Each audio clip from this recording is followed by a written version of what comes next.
जय झूलेलाल, जय जलाराम बापा, जय जसराज। आज अवसर छे रूड़ो अपने आंगणे, आज अवसर छे रूड़ो अपने आंगणे, हये हरख नव माय आप जवानी अहीं हाजरी निरखी, आखड़ी अमारी उभराय। आज एक बहुत सरस मजानो एक माहौल अहींया आपणे त्यां सर्जायो छे जसराज दादा मंडळ द्वारा, अने जेमां श्री कच्छी लोहाણા महाजन मुलुंडનો જે સહયોગ મળેલો છે એ ઓકાહરણ આખ્યાનનું આયોજન થઈ શક્યું છે। લગભગ ભાવિકોને હરિભક્તોને ખ્યાલ હશે કે 2 વર્ષ પહેલાં અહીં આપણે આવા જ કાર્યક્રમનું આયોજન કરેલું હતું અને ફરી એક વખત આપણને આદરણીય વિશ્વવિખ્યાત કીર્તનકાર કથાકાર એવા આદરણીય હરિભાઈનું આપણે સાનિધ્ય પ્રાપ્ત થયું છે। તો જસરા દાદા મંડળ અને શ્રી કચ્છી લોહાણા મહાજન મુલુંડ અહીં પધારેલા સર્વે ભાવિકોનું હાર્દિક સ્વાગત કરે છે। જસરા દાદા મંડળ આવા જ કાર્યક્રમો લઈને સમાજ સામે આવી રહ્યું છે। 2 મહિના પહેલાં જો યાદ હોય તો એક અવિસ્મરણીય યાત્રા પ્રવાસ પણ જસરા દાદા મંડળ દ્વારા થયું। અષ્ટવિનાયક યાત્રા પ્રવાસ, 8 ગણપતિજીના દર્શન અને 3 દિવસનો સાતત્યભર્યો પ્રવાસ અને સાથે આણંદીમાં રાત્રિ નિવાસ કે જ્યાં જલારામ બાપાના સાનિધ્યમાં આપણે સવાર સાંજ બંને કીર્તન કરેલું છે। તો આ રીતે એક યાદગાર પ્રવાસ અને તેમાં પણ 7 ગણપતિ બહુ જ સહેલા જે લોકો જઈ આવ્યા છે। 8મા ગણપતિ જે લેણાદ્રી 350 પગથિયા ઊંચા ચડીને ઉપર જવું એટલે કઠિન તપસ્યા છે અને એ તપસ્યા જેટલી કઠિન હોય તેટલા જ એના ફળ મળતા હોય છે। તો આવું એક કાર્યક્રમો થતા રહ્યા છે જસરા દાદા મંડળ દ્વારા। આગામી એક કાર્યક્રમ જે લઈને અમે આવી રહ્યા છીએ તે છે જે અંગ્રેજી માધ્યમના જે બાળકો છે આપણા, તો માતૃભાષાના જ્ઞાનથી વંચિત ન રહી જાય એટલા માટે એમને અંગ્રેજી માધ્યમના બાળકોને ઓનલાઈન ગુજરાતી શીખવવાના વર્ગો બરાબર 1 મહિના પછી મે મહિનામાં શરૂ થશે અને એની જાહેરાત પણ ટૂંક સમયમાં કરવામાં આવશે। તો કંઈક સમાજને આપવાનું અને પ્રવૃત્તિઓથી દબકતા રહેવાનું, જાણે કે જસરા દાદા મંડળના પદાધિકારીઓ નક્કી જ કર્યું છે કે કાંઈ ને કાંઈ આપણે આવું કાર્યક્રમો આપતા રહેવાના છે। આપણી વચ્ચે અહીં જેનો આપણે સહયોગ મળ્યો છે, કારણ કે આપણે વધારે એમને માણવા છીએ એટલા માટે થોડુંક કાર્યક્રમને પુશઅપ કરીએ છીએ અને અહીં જે મહાજનશ્રીના જે ટ્રસ્ટીઓ પધાર્યા છે, આપણી વચ્ચે મહાજનશ્રીનો સહયોગ છે। હું થોડુંક રેફરન્સ આપી રાખું કે ફક્ત અડધા કલાકની અંદર આ કાર્યક્રમ નક્કી થયો, ફક્ત અડધા કલાકની અંદર। ધીરેનભાઈનો સવારના 10 વાગે મને ફોન આવ્યો કે પાંચમના જે ધૂપ આરતી આપણે કરવાના છીએ, તો તે પહેલાં જો શક્ય હોય તો જુઓ ને મહાજનમાં શક્ય હોય તો મેં તરત જ, મને ખ્યાલ હતો પણ લગભગ 12 કલાકનો ફરક હોય યુએસએમાં, અમેરિકામાં, તો મેં ફોન કર્યો અને આપણા તો મોટા બહેન જ કહેવાય, એટલા માટે મેં માયાબેનને વાત કરી કે આ રીતે વિચારીએ છીએ પાંચમના ધૂપ આરતી તો અમે 7 વાગે આવશું, પણ જો અને ચૈત્ર મહિનો છે, ઓખાવરણ આખ્યાન અમે આપણે સાથે મળીને મતલબ જસાદાદા મંડળ કરે છે, મુલુંડ મહાજનનો સહયોગ. તો કે સર એમાં પૂછવાનું શું હોય, તમે ખાલી દીપકભાઈને કહી દો, નીચે ઓફિસ સંભાળે છે દીપકભાઈ છે, એમને કહી દો, બધું તૈયાર થઈ જશે. દીપકભાઈ પાસે સમજી લીધું અને 1 કલાકની અંદર મેસેજ પણ અમારા ઓફિસ બેરર મૂકી દીધું કે આપણે આ કાર્યક્રમ કરી રહ્યા છીએ.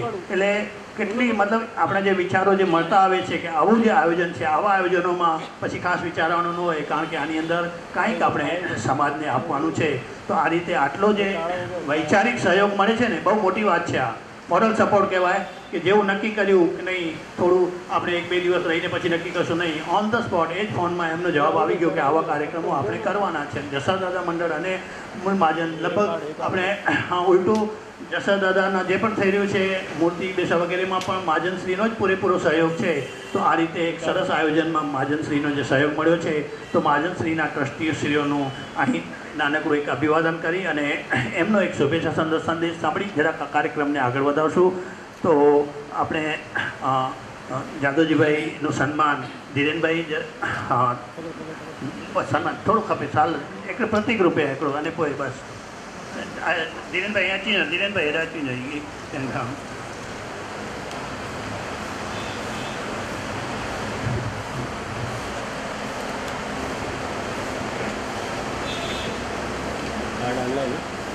એક મિનિટ પહેલાં આપણે છે ને ટ્રસ્ટી મહોદયના હાથે દીપ પ્રજ્વલન બી આપણે જરા વિધિ કરી લઈએ. દીપ પ્રજ્વલનની આવો ટ્રસ્ટી મહોદય. સાથે જસાદાદા મંડળના ઉપપ્રમુખ શ્રી દેવેન્દ્રભાઈ પણ સાથે પધારશે અને પૂજ્ય શ્રી હરિભાઈને આપણે અહીંયા બેઠા બેઠા આપણને આશીર્વાદ આપશે.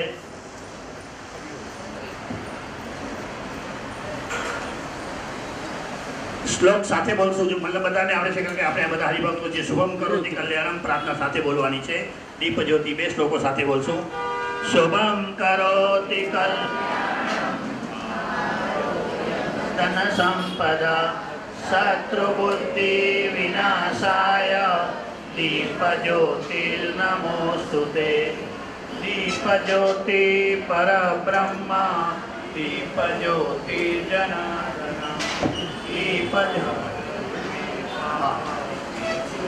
અશોકભાઈ આવો, અશોકભાઈ રૂખાણા. દીપ જ્યોતિર્નમોસ્તુતે.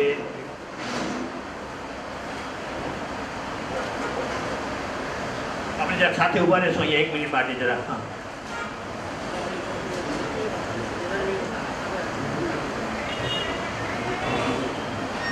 અમે એક નાનકડી પરંપરા બનાવી છે કે દીપ પ્રગટાને પછી જે પોતે એક સાથે ઉભા રહે ફોટોગ્રાફર જરાક ધ્યાન દોરો આપણી પરંપરાને. જાદવભાઈ બહુ મેળવ્યો રહ્યા છે 1 મિનિટ માટે.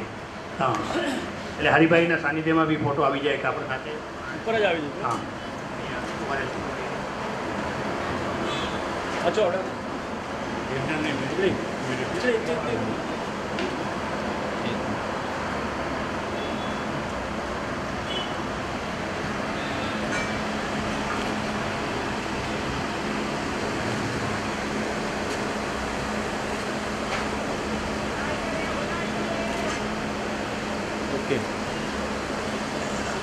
ઉપપ્રમુખ અને દેવેન્દ્રભાઈ અને ધીરેનભાઈ જાદવજીભાઈનું સન્માન કરશે.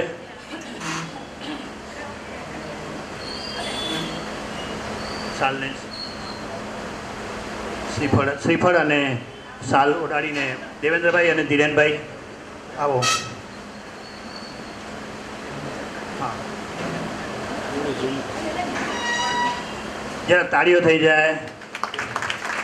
અને આ ટ્રસ્ટીઓ છે દર વર્ષે ભવ્ય તો હોય છે, પણ આ વર્ષે જે દરિયાલાલ બાપાની જે દેખ થઈ ને ભવ્ય હતી, જે આપણે તીર્થક્ષેત્રમાં 20,000થી વધારે ભાવિકજનોએ આજે આ દેગનો મહાપ્રસાદનો લાભ લીધો. અને એની માટેની એમના જે પ્રયાસો હતા, નિષ્ઠાભરા પ્રયાસો હતા, તે પ્રયાસો ખરેખર પ્રશંસનીય છે.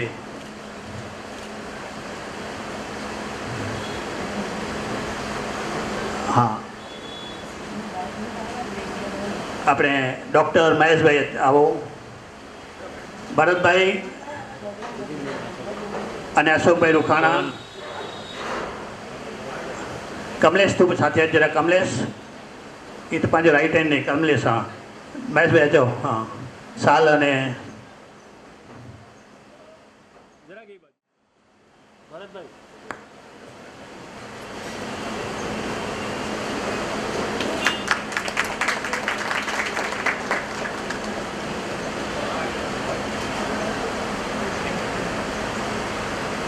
એમને જબલું આપી દીધું. અને ત્યારે બીજા એક શાયરે પણ એવું કીધું છે એમ કે મુझ में इतनी ताकत नहीं कि मैं पूरा समाज को बदल सकूं, मुझ में इतनी ताकत नहीं कि मैं पूरे समाज को बदल सकूं, लेकिन मुझ में इतनी ताकत तो जरूर है कि जिसने समाज को बदलने का जो बीड़ा उठाया है उसको साथ दूं. बस આ લોકો વ્યાસપીઠ પરથી સમાજનું ચિત્ર બદલશે, પણ આવા આયોજનો મહાજનો જસાદાદા મંડળ બધાએ કરવા રહ્યા અને તેથી આપણે આવા આયોજનો કરતા રહ્યા છીએ. આની પાછળનો આ એક સામાજિક ઉદ્દેશ પણ છે. પણ હવે જે વ્યાસપીઠ પર બેઠા છે એમને જરા 2 મિનિટ માટે જરા સમજી લઈએ. બહુ મોટી હસ્તી છે આપણી વચ્ચે ઉપસ્થિત છે, મુલુંડનું જે ગૌરવ કહી શકાય એવા, પણ એમનો પરિચય મારી પાસે થોડું લેખિતમાં છે, હું જરા ઝડપથી બોલી જઈશ એટલા માટે. હરિભાઈ પોતે BA કોવિદ હિન્દી અને સંસ્કૃતમાં એમણે કર્યું છે. સંસ્કૃત તો એમનો મનગમતો વિષય છે. રામાયણ, મહાભારત, ગીતા, ઉપનિષદ વગેરેના આધારે એમણે વિવિધ આખ્યાનો આપેલા છે. રામાયણ પારાયણ તથા શ્રીમદ ભાગવત સપ્તાહ એ પણ એમની કહેવી શકાય હથોટી છે.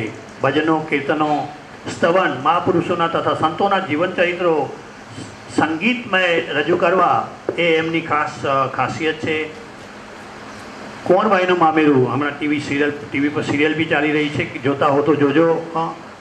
કલર ચેનલ્સ પર આવે છે દરરોજ સાંજના 7:30 વાગે, શ્યામ ધૂન લાગી રહે. કોણભાઈનું મામેરું, શ્રી વલ્લભભાઈ જીવન ચરિત્ર, સ્વામિનારાયણ ભગવાનના વચનામૃત તથા શિક્ષાપત્રી સંગીતમાં ભજનો દ્વારા એ રજૂ કરે છે. એમણે વિદેશમાં અનેક પ્રવાસો કર્યા છે અને ત્યાં આ વસ્તુને જે વ્યાસપીઠ પરથી રજૂ કરી છે.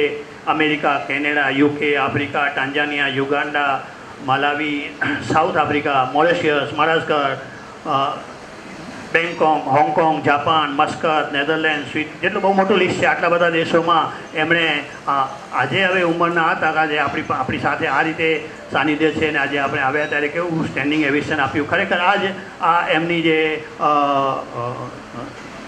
ગુરુ તરીકેની જે મહિમા છે એ એટલા આદરને પાત્ર છે.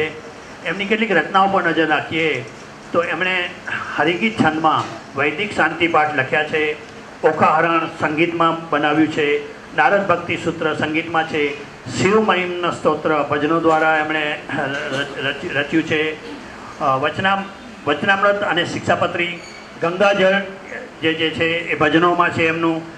પ્રાંશુ, ભજનામૃત અને ત્રિવેણી સંગમ, આ બધા રચનાઓથી હરિભાઈ પોપટ આજે એક જેને કહેવાય ને કે ઋષિ પુરુષ તરીકે સમાજમાં એમણે પોતાનું એક અનેરું સ્થાન ઊભું કર્યું છે. અને આપણા માટે એક બહુ જ અનેરી અને ધન્ય ઘડીઓ છે કે આપણને એમનું સાનિધ્ય પ્રાપ્ત થયું છે. હું વધુ સમય ન લેતા જરા અમારા પદાધિકારીઓને કહીશ કે એમાં ટ્રસ્ટીઓ પણ જોડાશે. આપણે હરિભાઈનું અભિવાદન કરશું. જાદવજીભાઈ અને ડૉક્ટર સાહેબ આવો, એમને શાલ શ્રીફળ આપી અભિવાદન કરી અને પછી એમના શ્રીમુખે આપણે આખ્યાન આપણે માણવાનું છે. એકવાર જોરદાર તાળીઓ થઈ જાય જ્યારે એમનું આવા ઋષિ પુરુષનું એક સન્માન થઈ રહ્યું છે.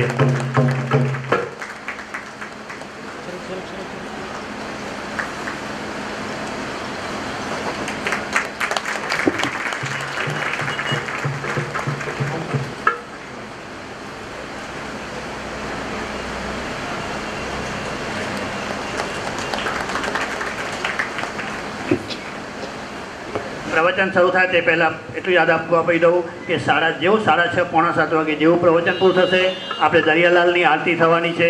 દરિયાલાલની આરતી પછી આપણે નિયમિત આજે ચૈત્રી પાંચમ છે જસાદાદા મંડળની જે નિયમિત બીજ અને પાંચમના આરતી થાય છે. બીજના ચેકનાકાંજ પડવલનગર જલારામ મંદિરમાં અને પાંચમના મહાજનશ્રીના સહયોગથી ત્યાં પ્રદીપભાઈ ધીરાવાણીના સહયોગથી થાય છે. તો એ આરતીમાં પણ જેને શક્ય હશે પછી થોડું સમજી શકાય કે તમે 4:30 વાગે આવ્યા છો તો ત્યારે 7 વાગે પહેલી આરતી, 7:15 વાગે અહીં આરતી થશે.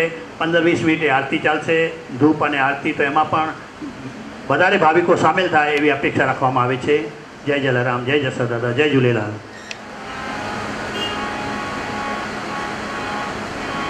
વક્રતુંડ મહાકાય સૂર્યકોટિ સમપ્રભ નિર્વિઘ્નં કુરુ મે દેવ સર્વકાર્યેષુ સર્વદા. ગુરુર્બ્રહ્મા ગુરુર્વિષ્ણુ ગુરુર્દેવો મહેશ્વર ગુરુ સાક્ષાત પરબ્રહ્મ તસ્મૈ શ્રી ગુરવે નમઃ. તસ્મૈ શ્રી ગુરવે નમઃ. તસ્મૈ શ્રી ગુરવે નમઃ. કેટલા ભાગ્યશાળી છીએ આપણે કે ઝૂલેલાલના મંદિરમાં જસરાજ દાદાના સાનિધ્યમાં, જલારામ બાપાના સાનિધ્યમાં અમારા ખાસ સ્નેહી મિત્ર હરિભાઈ કોઠારી હતા, એમના સાનિધ્યમાં આપણે આજે ભેગા થયા છીએ. શ્રી લાલજીભાઈ નો આભાર માનું કે આવા એમ કે મોકા મળતા રહે છે. જોકે પરમ દિવસે તમારે જવાનું છે બહારગામ, ને આજે બીજી તારીખ મને ફાવે એમ હતી એટલે મેં લઈ લીધી. પણ લાલજીભાઈ સાથે સાથે આપણા મહાજનના ટ્રસ્ટીઓ, જસરાજ દાદાના મંડળના અધિકારીઓ અને આવેલા ભાઈઓ અને બહેનો, ખરેખર હું તમારો બધાનો આભાર માનું છું. અને 5માં 5 ઓછી છે. મેં કહ્યું હતું કે 5 થી 6:30 હું કરીશ, કારણ કે આમ તો બધા 3 દિવસ ચલાવે છે, પણ અમારા ગંગામાં સત્સંગ મંડળમાં બધા કહેતા હતા કે હરિભાઈ અમને 1.5-2 કલાકમાં પૂરું થાય એવું કરો તો સારું પડે. તો પછી મેં એ રીતે શરૂઆત કરી. ઓખાણ બધા જ જાણતા હોય છે, આપણા કચ્છીઓ શું, લોહાણા શું, બીજા શું, બધા જાણે છે. પણ એનો મેઇન અર્થ સુખદેવજી જેવા જ્યારે પરીક્ષિતને આખ્યાન સંભળાવતા હોય અને તેમાં પણ ભાગવતની કથાની અંદર આ પ્રસંગ આવે એટલે મૂળ એનું તત્વ જે છે એ સમજવાની જરૂર છે. અને મેં જોયું કે ઘણી જગ્યાએ થાય છે ઓખારણ, એનું તત્વ ચૂકી જાય છે. સુખદેવજી મહારાજ જેવા કથા કરતા હોય અને આ બધા ભણેલા ગણેલા લોકો બેઠા હોય, એમને વિચાર તો થાય જ,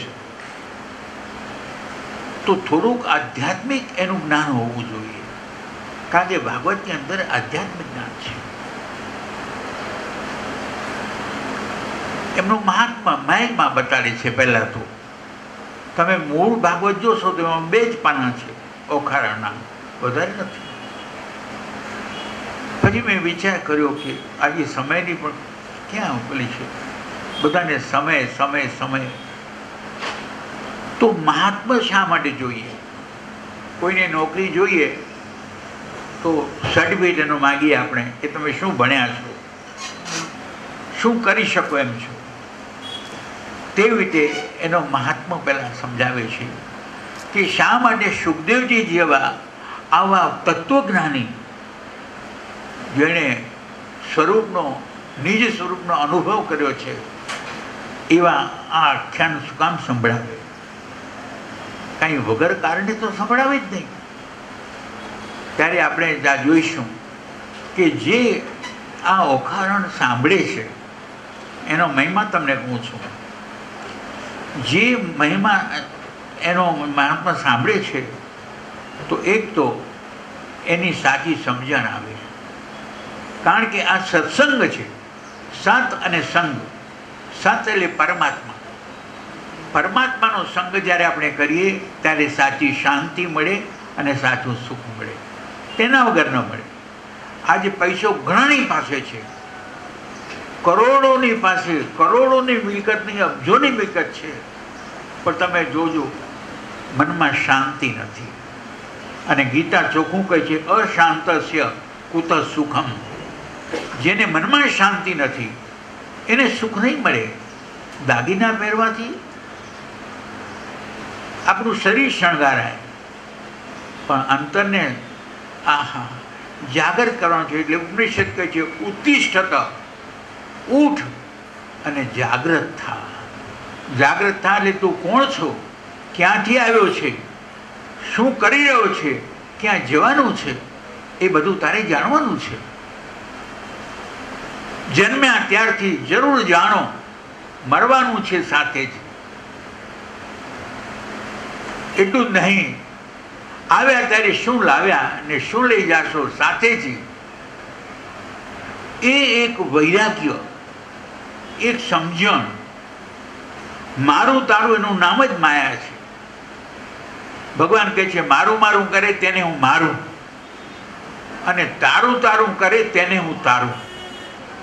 અબજોપતિઓના ઘરમાં પણ મેં જોયું શાંતિ નથી. ભગવાનની દયાથી 25 દેશોમાં જઈ આવ્યો, પણ બધા એ જ કહે કે ના, અમને એમ કે ગમે તેમ કરીને પણ ભારતમાં આવવાની ઈચ્છા થાય, અહીંયા તો જાણે જેલમાં પડ્યા છે એવું થાય. વિચાર કરો તમે,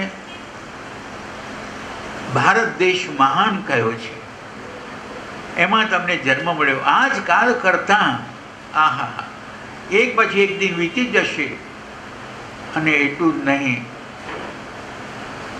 જન્મ્યા તે તો જરૂર જવાના, અને જવાના છે તે પાછા મરવાના.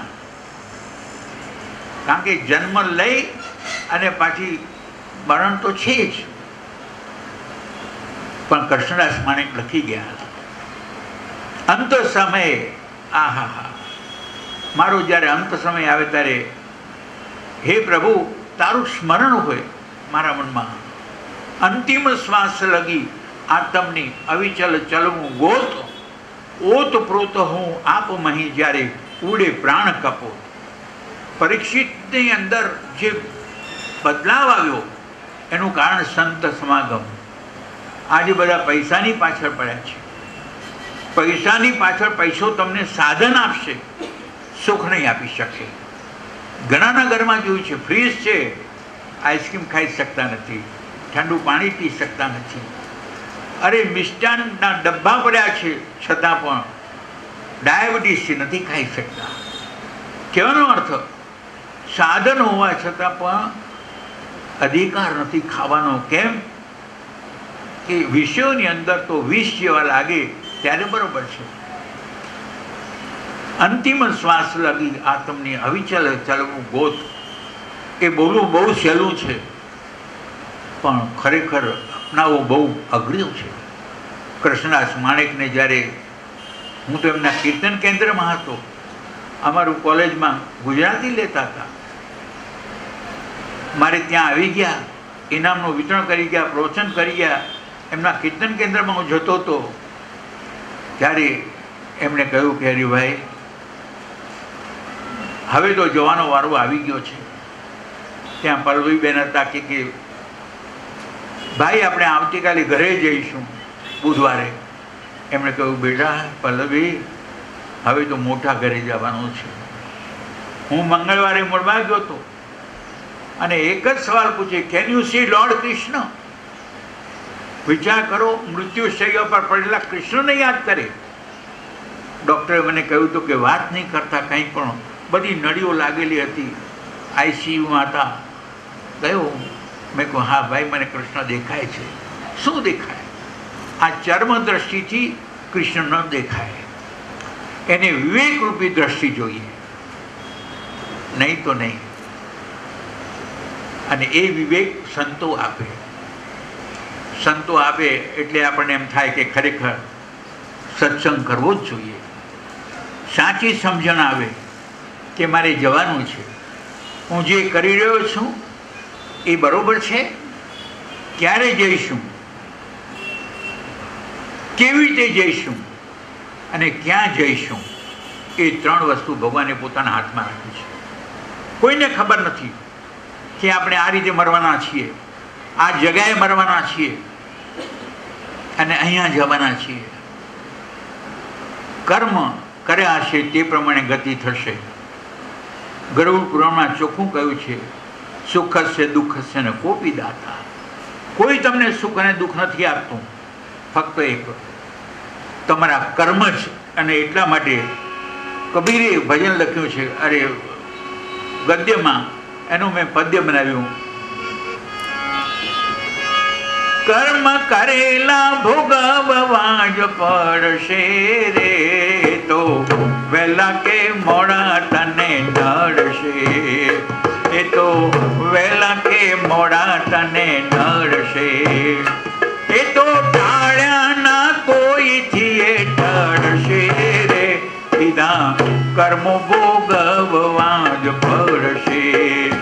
સીધા કર્મો ભોગવવા જ પડશે.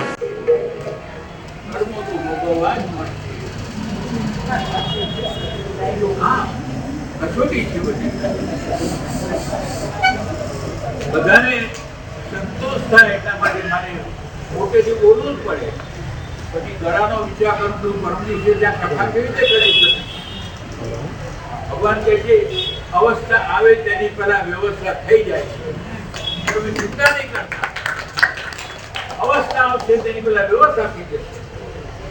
અને મને અનુભવ ઘણો થયો છે એવો કે ખરેખર પરમાત્માની વાણી છે, એને કોઈ તકલીફ નથી.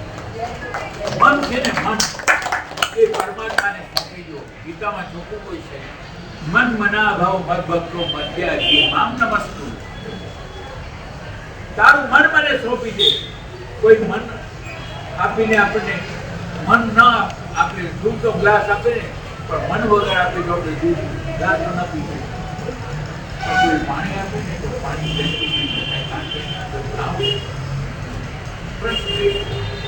અહીંયા આ રીતે ખરેખર સાચી સમજણ આવે. બીજું અહંકાર ચાલુ જાય, હું ને મારું, એ જ અજ્ઞાનતા છે. અરે શરીર પણ તારું નથી. અને જો અંદરથી આત્મા ઉડી ગયો તો પછી શું? કંઈ અર્થ નથી. નરસિંહ મહેતાએ અને બધાએ જે ભજનો લખ્યા બહુ સરસ. એ પઢો રે પોપટ રાજા રામના સતી સીતા પડાવે, પાસે બાંધી રૂડું પાંજરું રામ જપાવે. શું નરસિંહ મહેતાએ પોપટ પાડ્યો હતો?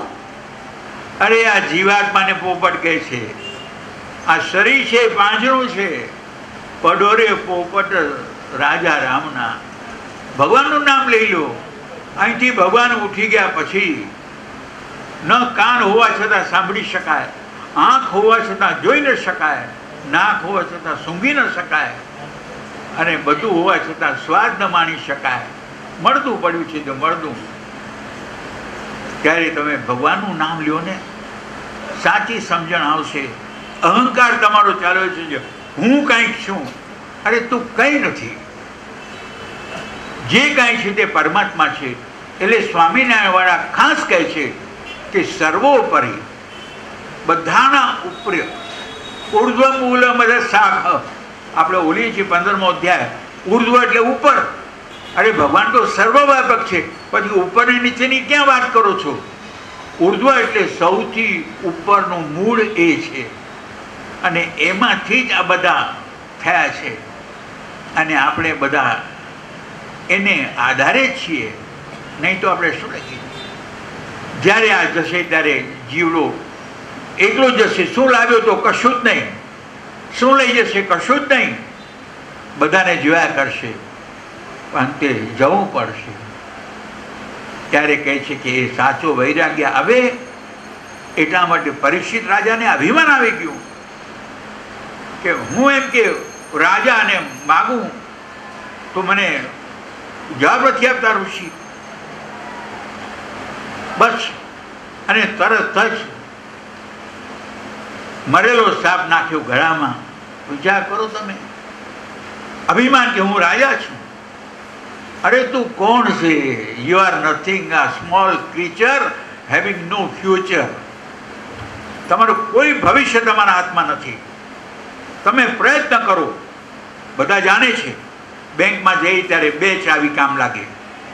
તમારી ચાવી ખાલી કામ ના લાગે, મેનેજરની પણ ચાવી લાગો ત્યારે ખાનું ખોલે અને ત્યારે આપણને બધો ખજાનો મળે.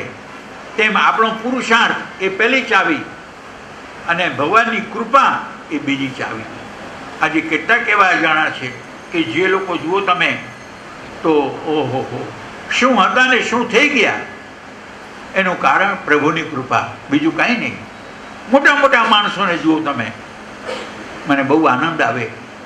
આવા માણસોને મળવાનો પણ આનંદ આવે. પણ જેની પાસે સાચી સમજણ છે, પૈસો તો બધાની પાસે હોય, પણ ક્યાં વાપરવો એ જાણવું જોઈએ. ત્યારે પ્રભુની કૃપા થાય અને જે ઓખાણ સાંભળે તેના 3 તાપ છે ને એ મટી જાય. માણસ તનથી દુઃખી છે, મનથી દુઃખી છે અને શરીરથી દુઃખી છે. તન, મન અને ધન 3 વસ્તુ નથી જ્યારે, ત્યારે માણસને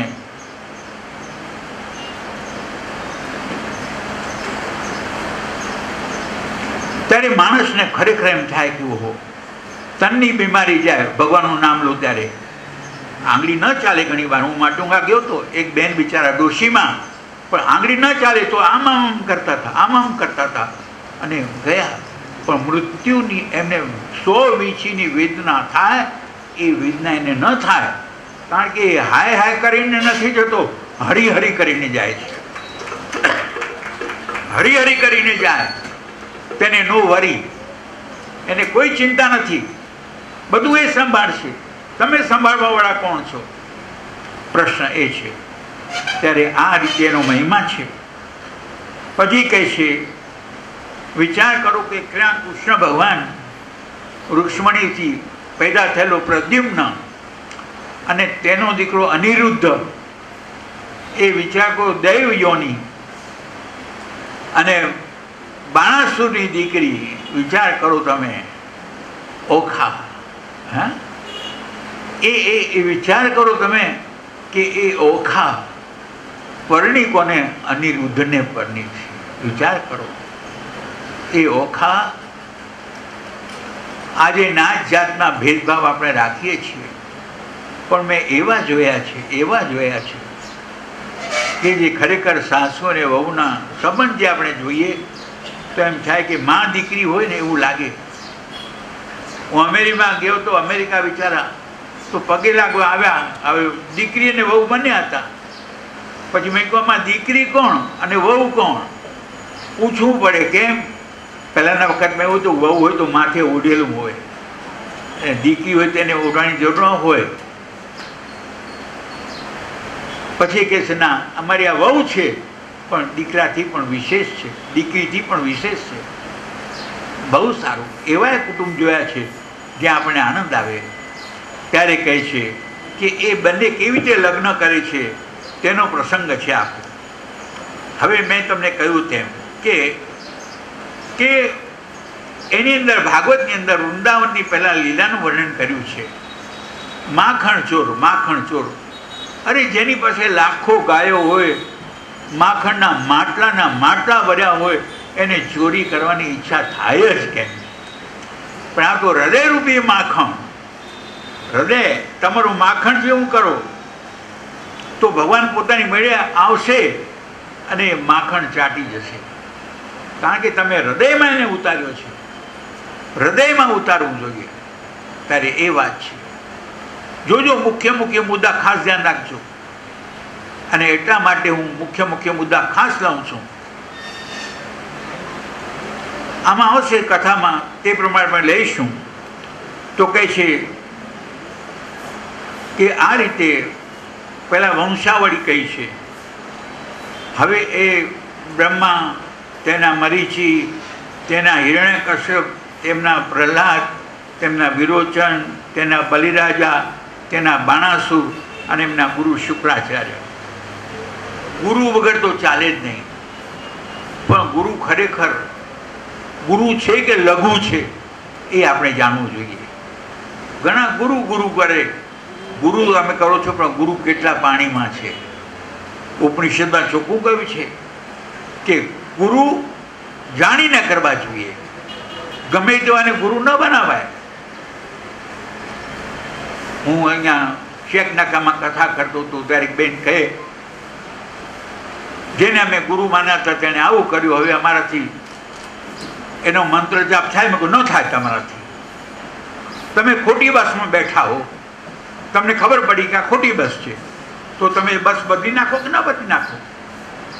જવું છે મુંબઈ અને આ તો જાય છે ગાડી જુદી પાટા ઉપર, છોડી દીધું તમે. તેમ ગુરુ મિલે તો ऐसे ભાગી, કંચન કામિની કે ત્યાગી. વાલદાસ મહારાજ ને મેં ગુરુ બનાવ્યા હતા જ્યારે, ત્યારે એક ભજન મેં લખ્યું હતું, ભાગ્ય બળો મેં સદગુરુ પાયો, ભાગ્ય બળો મેં સદગુરુ પાયો, જાકો ખોજત ખોજત આયો, वो मेरे घर आयो, भाग्य बड़ो मैं सदगुरु पायो, गो मामा को जायो, गो मामा को जायो. સદગુરુ બને. સદાશિવમાં કાર્યક્રમ હતો, પોપટ નિવાસમાં આવેલા, પણ કોક લેવા માટે થોડા મોડા પડ્યા તો માણસે કે આપણે ચાલતા જઈશું, પણ ટાઈમસર પહોંચવું તો જોઈએ જ. અને એટલા માટે ટાઈમની બહુ કિંમત છે. ટાઈમની કિંમત હોવી જોઈએ. ટાઈમની જો કિંમત ન હોય, હું ગયો તો મહુવા, મારી કથા હતી.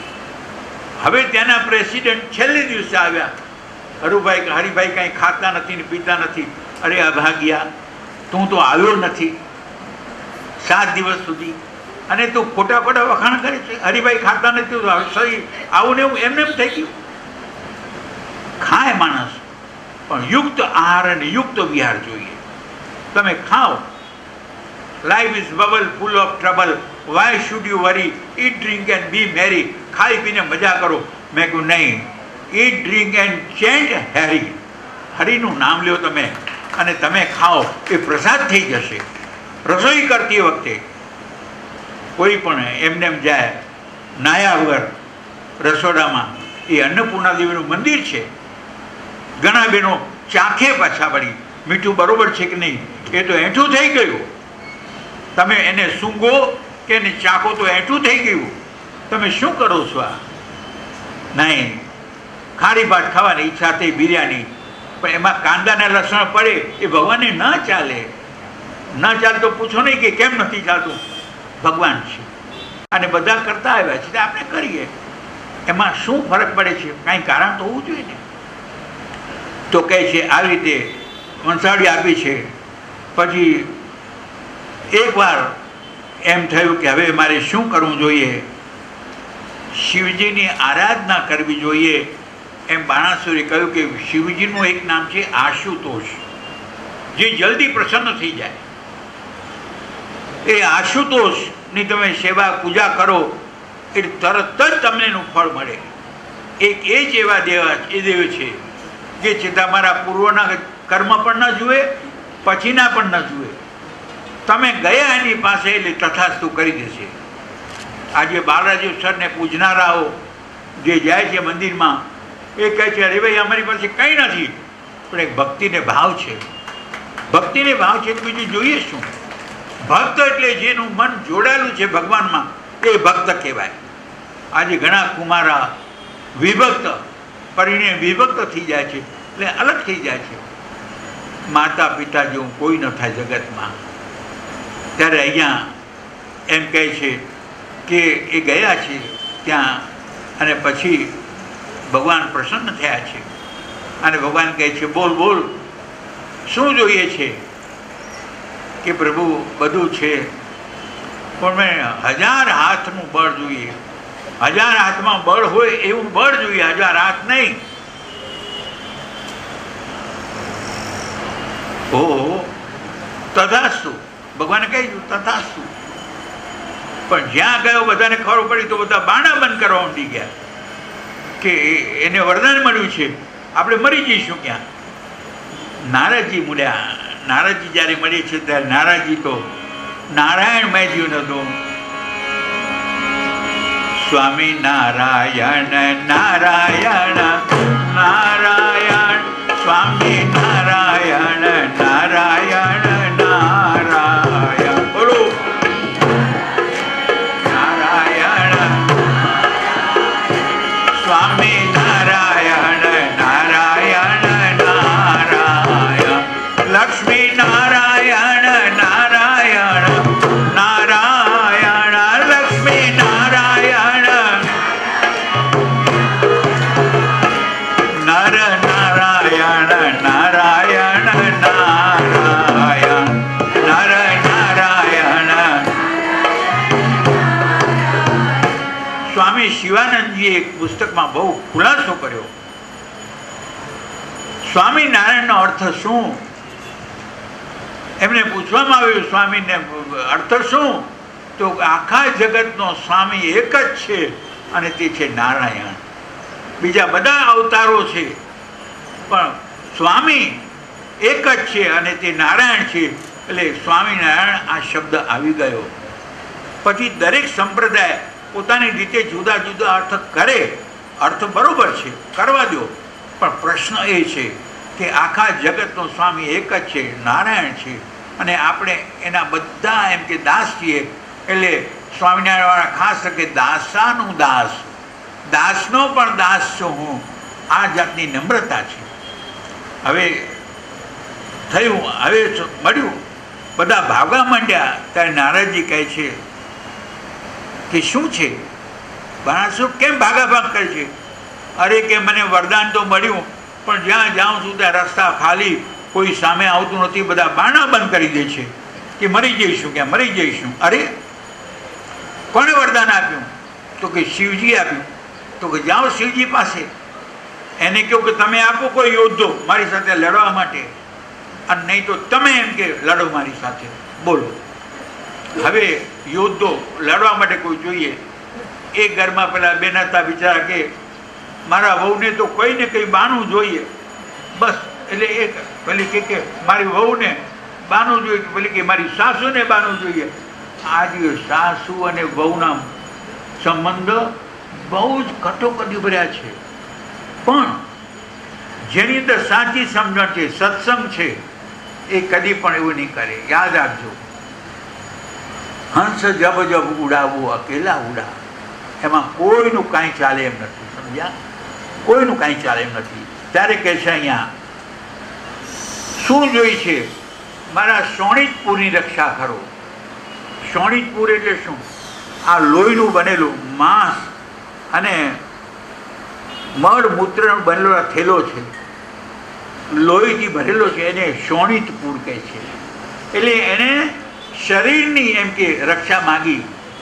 પણ ખરું પૂછો તો સંતો કહે છે કેમ તમે સ્વસ્થ છો ને એમ પૂછે. સ્વસ્થ એટલે સ્વરૂપમાં તમે સ્થિત છો, પરમાત્માની અંદર સ્થિત છો તો બરોબર છે.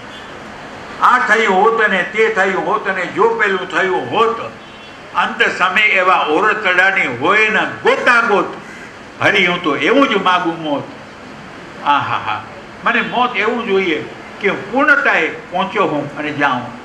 હું ફીજી ગયો હતો.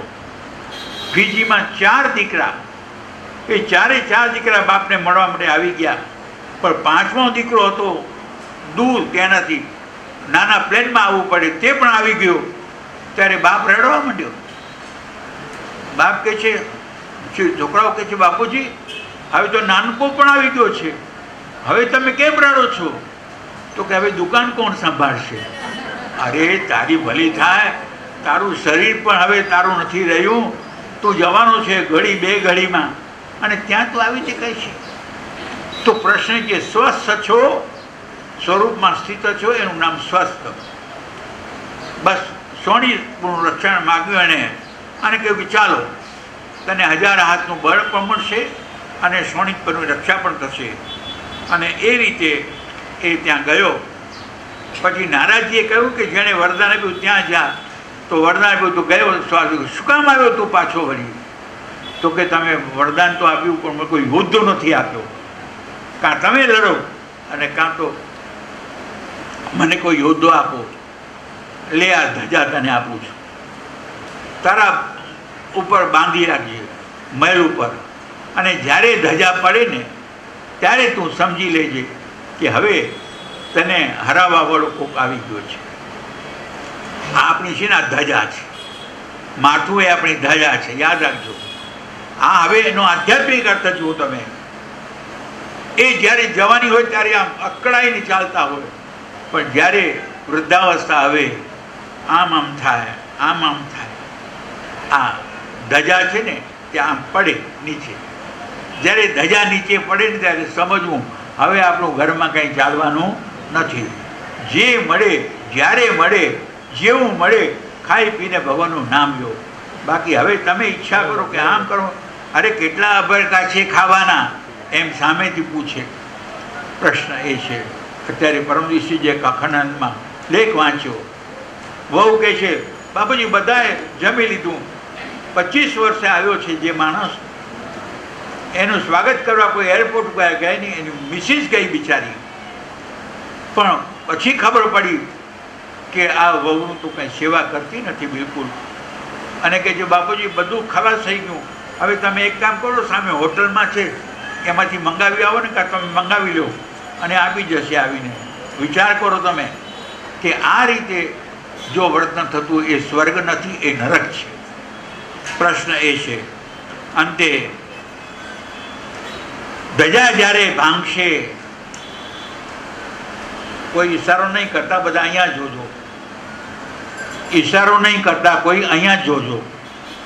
કારણ કે મારી વૃત્તિ તૂટે ને પછી તમારાની વૃત્તિ તૂટી જાય મારી. એ વક્તાને મજા ત્યારે જ આવે કે જ્યારે ખરેખર બધા એકાગ્ર હોય ત્યારે. એટલે હું તમને મુખ્ય કહું છું. બાકી તો ઘણા ભજનો ગાઈ શકાય, પરંતુ એ છે. અંતે બાણાસુર તો અંતે કૈલાસમાં જાય છે. હવે એક દિવસ બાણાસુર ઝરૂખમાં ઊભો છે અને ઝાડુ કાઢવાવાળી આવી. એણે જોયું કે બાણાસુર છે એટલે એણે ઝાડુ આડું ધરી આંખની આડે. કેમ કર્યું આમ? કે રાજન તમારી ત્યાં દીકરો નથી એટલે તમે વાંઝ્યા છો. વાંઝ્યા છો શું વાત કરો છો બેન? મને ખબર નથી પડતી. અહીંયા આગળ બેઠા છો ને તમે વાત કરો તો મને કેમ ગમે? વિચાર કરો. આ લોકો જે નહોતા જોઈ શકતા એમને કહ્યું કે તમે આગળ આવી જાઓ, વાંધો નહીં, અહીંયા આવો, અહીંયા બેસો, કામે ત્યાં બેસો. પણ વાત કરો તો ગયા તમે. મજા ના આવે, મને મજા ના આવે, અને મારા આત્માને આનંદ ના આવે તો હું તમને શું આપી શકું? વિચાર કરો. અંતે અરે રે વાંજીઓ છું. ડોંગરી મહારાજ કહેતા હતા વાંજીઓ કોને કહેવાય? જેની પાસે જ્ઞાનરૂપી દીકરો નથી એ વાંજીઓ છે. બાકી તો કર્મમાં હોય તો દીકરા થાય ને દીકરી થાય. એક ઠેકાણે 20 દીકરા, તેમાં દીકરીને દીકરા મળીને બધા. પછી મેં પૂછ્યું કે બેન કેટલા દીકરા? તો કે 20. મેં કહ્યું વારે વાહ, અમે નાના હતા ત્યારે કહેતા ચકી ચકી જી ચકી, કેટલા બચ્ચા? તો કે 20 બચ્ચા. તેમાં 3 તો જોડકા. વિચારો, 3 જોડકા. તો એ તો વાસનાના કીડા કહેવાય. ભગવાનનું નામ લેતા લેતા જે બીજ રહી ગયું એ બીજ છે હંમેશા ભક્ત થાય, ભગવાનની સાથે જોડાયો રહે. એટલા માટે કે તમે જમતી વખતે પણ ભગવાનનું નામ લેતા લેતા જમો, રસોઈ બનાવતા બનાવતા પણ ભગવાનનું નામ લો તમે, પ્રસાદ થઈ જશે. પ્રસાદે સર્વ દુઃખાના હાનિ રસ્યો પજાય છે. ભગવાનની પ્રસાદ એટલે શું? ભગવાનની કૃપા, એનું નામ પ્રસાદ. યાદ રાખજો. તમે રોજ મોહનથાળ ખાઓ તો ડાયાબિટીસ થાય, રોજ રસગુલ્લા ન ખવાય. તો પ્રસાદ એટલે તમે યોગ્ય સમયે યોગ્ય પદાર્થ લઈ લો. ડૉક્ટર ના પડે કે તમારે નહીં ખાવાના લાડવા, તો લાડવા ન જ ખવાય. ગઈકાલે પ્રસાદ બહુ સરસ આવ્યો, પ્રસાદ સ્વામિનારાયણ ત્યાંથી મોહનથાળ, સારો મોહનથાળનો પ્રસાદ. મને બોક્સ મળ્યો તો શું આ બોક્સ આખું ખાઈ જાઉં? મેં આટલો પ્રસાદ લીધો અને દીકરાને કહ્યું લઈ જા, ઘરમાં બધાને આપજે ને કાં તારા સ્ટાફને આપજે, લઈ જા. તો લઈ ગયો. પ્રશ્ન એ છે, આવ્યું તો તમારી સામે, પણ શું ખાવું ને શું નહીં એ તમારે જોવાનું છે, નહીં તો કેમ ચાલે? થયું. હવે શિવજી કહે છે કે હવે મારે તપ કરવા જવું છે. કૃષ્ણનું નામ લેતા હતા, કૃષ્ણ કૃષ્ણ કૃષ્ણ. શિવજી, પ્રભુ તમે જશો હજી મારું શું થશે? કે ના, તમારા જમણા હાથના મેલમાંથી ગણેશ થશે અને જમણા હાથ ડાબા હાથમાંથી એમ કે ઓખા થશે. ઠીક. ગયા. સમય જતાં ગણપતિ અને ઓખાનો જન્મ થયો. નારદજી આવ્યા. અરે આ કોના? તો કે શિવજી ક્યાં છે? તો કે એ તો ગયા છે બારે. ઓ, એ ત્યાં ને અહીંયા દીકરા કેવી રીતે જન્મે? દીકરા કેવી રીતે જન્મે? એટલે તરત જ એ ત્યાં ગયા નારદજી, અને તેને કહ્યું. એટલે શિવજીને ગુસ્સો આવી ગયો. ખબર નથી પડતી. ભોળાનાથ, ભોળાના નાથ છે, પોતે ભોળા નથી. યાદ રાખજો, ભોળાનાથ એ ભોળાઓના નાથ છે. ભોળા એટલે જેની અંદર કપટ નથી, મન નિર્મળ છે. નિર્મલ મન જન સો મોહી પાવા, નિર્મલ મન જન સો મોહી પાવા, મોહે કપટ છલ છિદ્ર ભાવા. છળ ને કપટ મને ગમતા નથી. તમે ઘરમાં છળ કપટથી રહેતા હો અને તમે ભગવાનને ત્યાં દૂધ ચડાવવા જાઓ, ભગવાન નહીં સ્વીકારે. ગમે તેટલા પૂજા પાઠ બધું જ કરો, ભગવાન કહે છે તમારું મન પહેલાં પહેલું છે, એને ચોખ્ખું કરીને આવો. તમારા મન મંદિરમાં હું કેવી રીતે આવું? મન મંદિર તમારું ચોખ્ખું હોય તો હું આવી શકું, છળ કપટ તો ના આવી શકું. પણ એ તો કોઈની પડી પણ ન હોય. હવે કરવું કેમ? બસ ત્યાં તો શિવજીએ આવીને જોયું. એ છોકરા, ત્યારે હા હા, છોકરાની માં તો બિચારી સ્નાન કરવા બેઠી હતી કે કોઈ આવે નહીં તો બેસજો અહીંયા જરા. બંનેને કહ્યું હતું, બંને જણા બેઠા ત્યાં. પણ શિવજી કે એ કોણ છે? કે માલિક, માલિક હું છું. અરે મારી માં છે માલિક, તમે ક્યાં છો? જેણે બાપને જોયો જ ન હોય એ કેમ કહી શકે મારી? અને ભગવાનના ગણ પણ જેને મારી ન શકે એને પછી શિવજી એમ કે ત્રિશૂળથી એનું ગળું ઉડાડી દે. વિચાર કરજો. હવે અહીંયા જરાક સમજવાનો વિચાર છે. ખાલી આપણે આમ કરીએ ન ચાલે. જે માથું ખીણમાં પડ્યું એને એ જ માથું શું એ ગણપતિના ઉપર નહોતા લગાડી શકતા? શા માટે હાથીનું જ? એ આપણે જોવું જોઈએ. એ તો ભગવાન છે, બધું જ કરી શકે. તો શા માટે એમ કે આવી છે? તો કે ના, એમણે હાથીનું માથું ખાસ લોકમાન્ય ટિળકે ખાસ ગણેશ ચતુર્થીની શરૂઆત કરી હતી મહારાષ્ટ્રમાં. અને હાથીની અંદર જે ગુણ છે એ ગુણ કહેવાય છે એ સૂક્ષ્મ દ્રષ્ટિવાળો છે. પહેલાં તો ગણપતિ એટલે લીડર કહેવાય. લીડર એટલે નેતા. જે નેતા હોય, ઘરનો નેતા જે હોય એ બધાને માન આપે.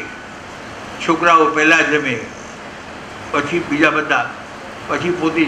પણ ઘણીવાર મોટાઓને પહેલાં જમાડે, છોકરાઓને જમાડે પહેલાં. બરાબર છે. હા, તો સૂક્ષ્મ દ્રષ્ટિ હોવી જોઈએ નેતાની અંદર કે આજે હું આ પગલું ભરું છું, ભવિષ્યમાં એનું પરિણામ શું આવશે. એનું નામ સૂક્ષ્મ દ્રષ્ટિ કહેવાય.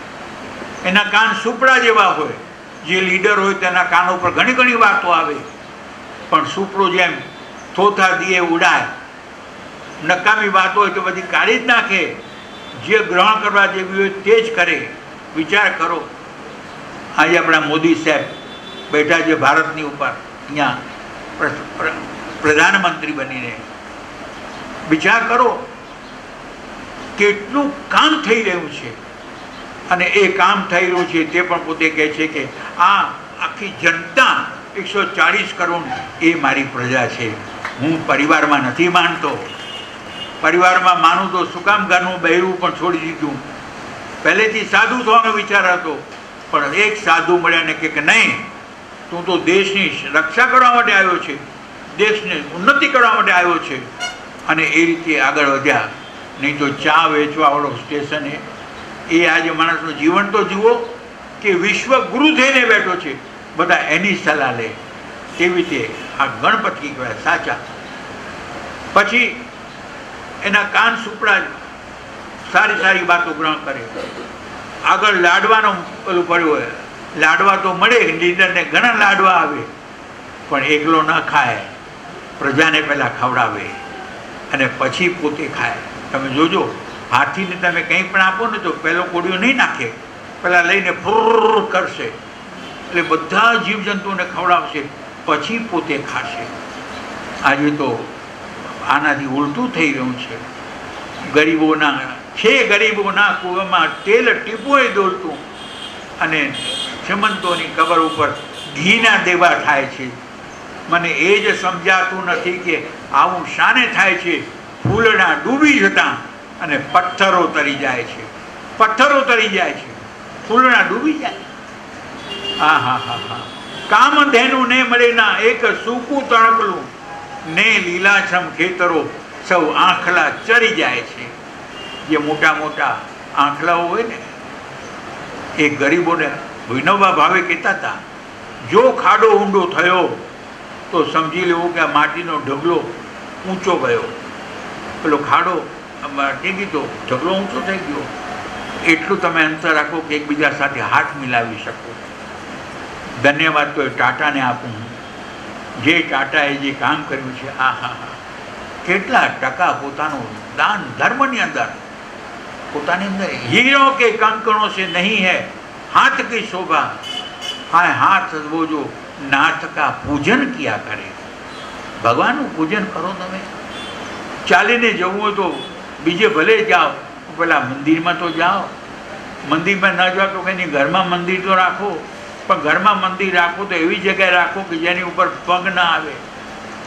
એ ઠેકાણે ગયો તો સાયનમાં, ત્યાં મંદિર દાદરાની નીચે, એટલે બધા દાદરો ઉપરથી ઉતરે નીચે ભગવાનના ઉપરથી. તમને આટલા ભગવાને 12 ઓરડા આપ્યા અને તમે ભગવાનને માટે એક ઓરડો ન રાખી શકો. વિચાર તો કરો. ભગવાનને લક્ષ્યમાં રાખીને આગળ વધો તમે.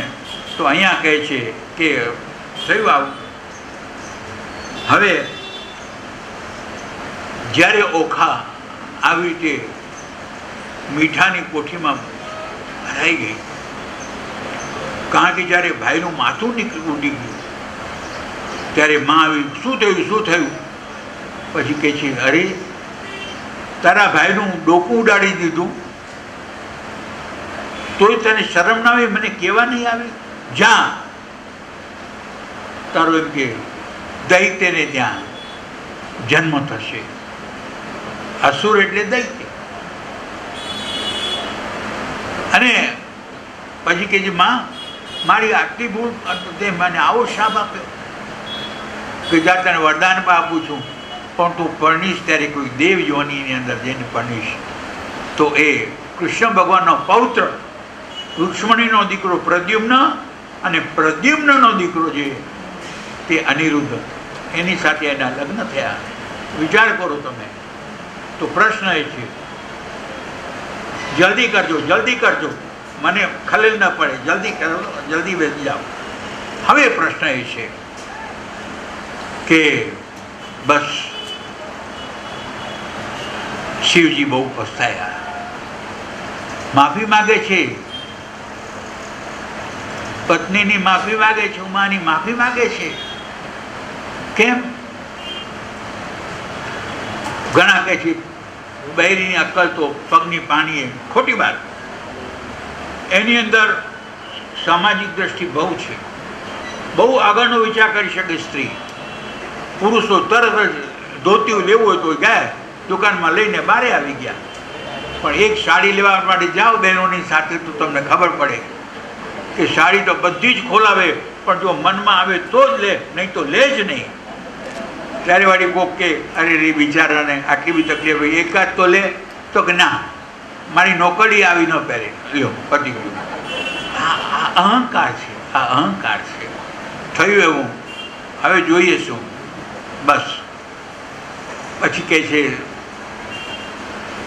તું રાજી નથી થતી, પણ હું તને કહું છું કે આ ગણેશ છે ને એનું પૂજન મારાથી પણ પહેલું થશે.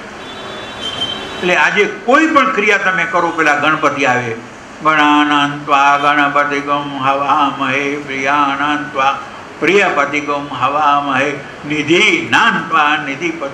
તો આ રીતે એનું પૂજન થાય ગણેશ. પછી એનું વાહન, તમને કહેતો હતો વાહન એનું ઉંદર છે.